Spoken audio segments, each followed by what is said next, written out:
स्वदेशी और पर्यावरण संवर्धक हिंदी भाग 12। तो हमें खेती के तरफ फिर से एक बार मुड़ना है और वो प्रधान उद्योग इस प्रकार का बनाना है।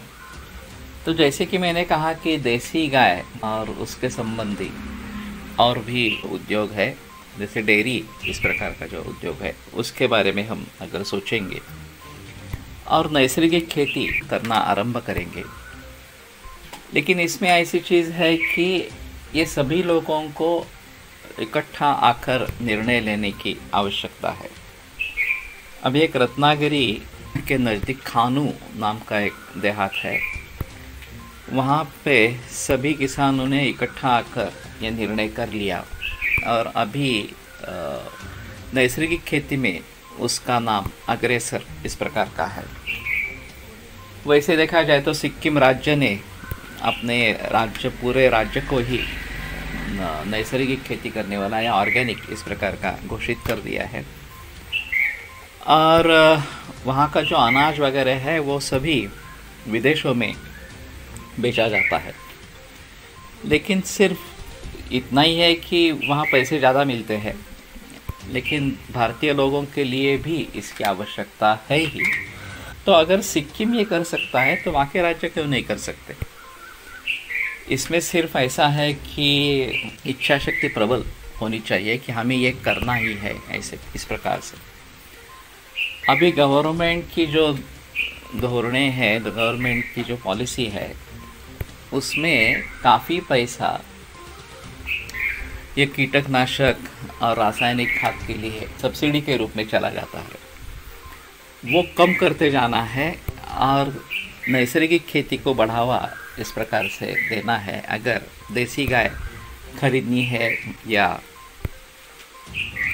जो भी नैसर्गिक चीज़ें हैं उनके बारे में ज़्यादा से ज़्यादा सोचना है।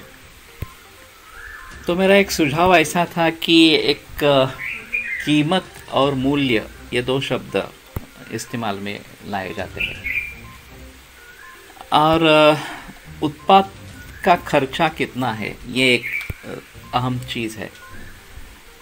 लेकिन उत्पाद के खर्च के बारे में जो सोच होती है वो ज़्यादातर जो रॉ मटेरियल है से कोई वस्तु बनती है उसकी कीमत क्या है, उसमें लेबर कितना लगाना पड़ा और फिर प्रोसेसिंग की कितनी कीमत हो गई इस प्रकार से, और फिर बाज़ार में अगर कंपटीशन है, स्पर्धा है, तो कितने रुपए में वो बेचना चाहिए, उसके आधार पर एक कीमत निर्धारित होती है।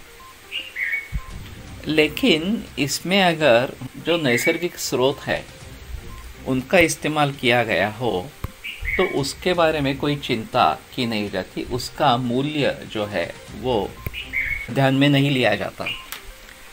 जैसे कि गन्ने की खेती है, तो अभी बहुत सारे किसान जब भी पानी अच्छी मात्रा में उपलब्ध होता है तो गन्ने की खेती की तरफ मुड़ते हैं। उसका एकमात्र कारण ये है कि यहाँ मजदूरों की आवश्यकता नहीं रहती, कैश क्रॉप है तो फसल आने के बाद तुरंत पैसा मिल जाता है और ज़्यादा कुछ कष्ट करने की ज़रूरत उसमें नहीं है। लेकिन वो पानी बहुत लेता है और इस प्रकार से नैसर्गिक स्रोत वो ख़त्म कर देता है और उसको कोई चिंता नहीं है। उसको तो लगता है कि अभी मुझे पैसे मिल रहे हैं, आगे का कुछ मुझे सोचना ही नहीं है इस प्रकार से। तो ये देखा गया है कि 1 किलो शक्कर बनाने के लिए 4000 लीटर पानी की आवश्यकता होती है।